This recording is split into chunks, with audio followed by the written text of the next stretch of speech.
లేదా రాష్ట్రంలో పెద్ద ఎత్తున దోపిడీ దొంగతనాలు చేస్తే రాష్ట్ర సంబంధించిన డెకాయిట్ గా ముద్ర వేసి రాష్ట్ర అంతర్జాతీయ దొంగ అంటారు. ఇప్పుడు నేషనల్ కాదు ఇంటర్నేషనల్ దొంగలు అయిపోయారు.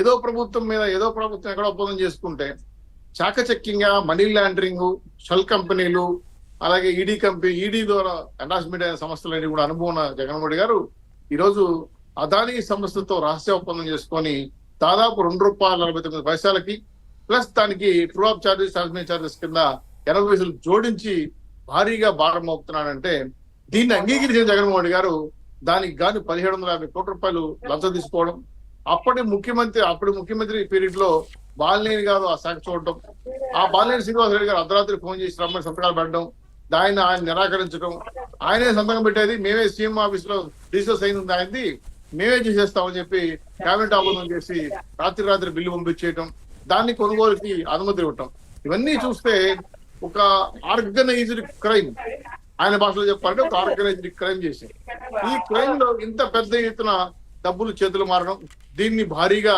రాష్ట్ర ప్రజలకి భారంగా మార్చడం జగన్మోహన్ గారు చేసిన జీవితంలో పెద్ద తప్పిదం. దీన్ని భరించాలంటే ఆంధ్రప్రదేశ్ ప్రజల పరిస్థితి బాగలేదు. దీన్ని చెప్పిన తర్వాత బయటకు వచ్చిన తర్వాత ఎక్కడ దొంగ గప్చిప్ నాకు సంబంధం లేదు నీకు సంబంధం లేదని చెప్పి పేరుని నాని, అంబటి రాంబాబు ఇలాంటి కొంత ప్రెస్ మీట్ పెట్టి మాకు అదానికి సంబంధం ఏంటి, మాకు గ్రీన్ ఎనర్జీకి సంబంధం ఏంటి, మాకు అంటే తాన పాటలు పాడుతున్నారు. అయ్యా గత ప్రభుత్వమే తెలుగుదేశం పార్టీ ప్రభుత్వంలో తక్కువ రేటుకి విద్యుత్ ఉత్పత్తి చేస్తే దాన్ని కుంభకోణం ఉన్నారు. ఇప్పుడు మీరు అత్యంత ఎక్కువగా రేటు కోట్ చేసి 2021లో గ్రీన్ ఎనర్జీ టెండర్లు రద్దు చేసి నామినేటెడ్ పద్ధతిలో ఇవ్వాల్సిన అవసరం ఏముంది? దీంట్లో హుజూర్ అనే సంస్థ పార్టిసిపేట్ చేస్తే ఈ లావాదేవీలు చూసి భయపడి నిక్కెళ్ళిపోతే వారు సప్లై చేయాల్సిన విద్యుత్ కూడా నేను సప్లై చేస్తానని చెప్పి సెకి ఇవ్వడం, ఇవన్నీ చూస్తే ఖచ్చితంగా దీని వెనకాల ఆర్గనైజ్డ్ క్రైమే ఉంది. దీన్ని విచారిస్తే రేపు అమెరికన్ సెనేటర్స్ ద్వారా అక్కడ ఇన్వెస్ట్ చేసిన వాళ్ళందరూ కూడా ఈరోజు మా డబ్బును దుర్వినియోగం చేశారు కాబట్టి, లంచాలు పాల్పొన్నారు కాబట్టి ఖచ్చితంగా ఆంధ్రప్రదేశ్ లో నెంబర్ 1 స్థానంలో వ్యక్తి పెద్ద ఎత్తున నిధులు ముట్టాయని చెప్పి ఆధారాలతో సహా ఈ రోజు అమెరికన్ ఇంటెలిజెన్స్ తేల్చడంతో మొత్తం అందరి గొంతులో ఎలకబడింది. ఇప్పుడు దాని దోషుల్ని పట్టుకోవాల్సిన కోసం ప్రయత్నం చేస్తా ఉంటే పెద్ద తలకాయలు బయటపడుతున్నాయి. దీంట్లో అదానీ కూడా ఉన్నాడు అనే విధంగా స్పష్టంగా పేపర్లో మీడియాలో వస్తున్నాయి. ఏదేమైనా సరే దీన్ని ఎంక్వైరీ చేసి షర్మిల గారు చెప్పినట్టు సిబిఐకి హ్యాండ్ ఓవర్ చేసి కేసుని పూర్తి పోరాలు వివరిస్తే తప్ప ఇది ఒక్క విద్యుత్ సంస్థ ఎంతో సీరియస్ అయితే కానీ అమెరికాకు సంబంధించిన విచారణ సంస్థలు అంటే కేసు నమోదు చేసేదాకా వెళ్ళవు. సాధారణంగా మొత్తం నిర్ధారించుకున్న తర్వాతనే, వాళ్ళు మన దగ్గర గతంలో ఏదో ముందు అరెస్ట్ చేసి తర్వాత విచారణ చేస్తామని చెప్పినట్టు జరగదు అక్కడ. అదే గతంలో పనామా లీక్స్ అని, పనామా పేపర్స్ అని కొన్ని వాదనలు వస్తే కూడా వాళ్ళు ఏదో పుట్టుబడేశారు. కానీ as a American citizens invest చేశారు అదాని కంపెనీలో. వాళ్ళ డబ్బులు ఇన్వెస్ట్ చేసినప్పుడు ఆ ప్రభుత్వంకి కొన్ని కఠినమైన చట్టాలు ఉన్నాయి, అక్కడ తప్పించుకునే అవకాశమే లేదు. కాబట్టి ఈ రోజు ఏళ్ళని కూడా జగన్మోహన్ రెడ్డి వైపు చూస్తున్నాయి. ఇంక రాష్ట్రంలో ఏ రాష్ట్రంలో ఒప్పందం పెట్టుకోకుండా ఎస్పెషల్లీ ఆంధ్ర రాష్ట్రం మీద కాన్సన్ట్రేట్ చేశారంటే ఖచ్చితంగా దీని వెనకాల భారీ కుట్రకు తెరలేపారనే విషయాన్ని తెలుస్తా ఉంది. ఇప్పటికే ఇండియన్ గవర్నమెంట్స్ రిపోర్ట్ ఇచ్చినట్టున్నారు బిఎస్సీ వాళ్ళు. సో దీన్ని బట్టి కేంద్ర ప్రభుత్వం నాకు తెలిసి మోడీ గారు కానీ రాష్ట్ర ప్రభుత్వాలు కానీ క్షమించారు తప్పులు చేస్తుంటే.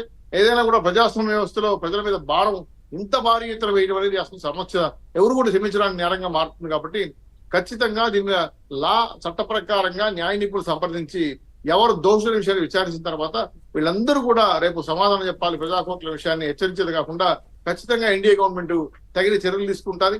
ఇటువంటిది మోడీ గారు కానీ, బాబు గారు కానీ, పవన్ కళ్యాణ్ గారిని క్షమించరు, ఎవరు ఒప్పుకోరు కూడా. ఇది ప్రజలకి చాలా భారమైన విషయం. 2 ఇంటర్నేషనల్ క్రైమ్ అండి, ఒక భారీ క్రైమ్. నాకు గతంలో రాష్ట్ర స్థాయి జాతీయ స్థాయి దాటిపోయింది. సార్ ఆయన మీరు జగన్మోహన్ గారిని మనం తక్కువ అంచనా వేసాం. ఆయన ఇంటర్నేషనల్ క్రిమినల్ డాన్, అంత గొప్ప స్థాయి ఉన్న వ్యక్తి ఆయన. ఈరోజు దావూద్ ఇబ్రహీం కూడా పనికిరాడు ముందర, ఆయన ఎవరో ఎస్కోబార్ కూడా పనికిరాడు ముందర. ఎస్కోబార్ కూడా చాలా తక్కువ అమౌంట్ లో కలెక్ట్ చేశాడు. మా జగన్మోహన్ గారు సంప్రదించే భారీ డిస్కస్ చేద్దాం సార్, చాలా విషయాలు ఉన్నాయి. తర్వాత ఈ క్రైమ్ లో ఉన్న అసలు దోషులు పడుకునే వరకు ఇండియా గవర్నమెంట్ డిస్కస్ చేద్దాం.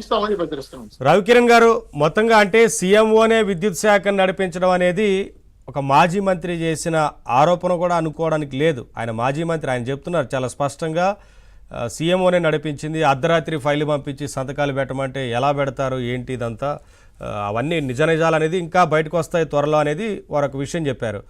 సో ఎలా అర్థం చేసుకోవాలి? చాలా క్లియర్ కట్గా ఆయన ఒక మెసేజ్ని అయితే ఇచ్చారు కదా ప్రజలకి.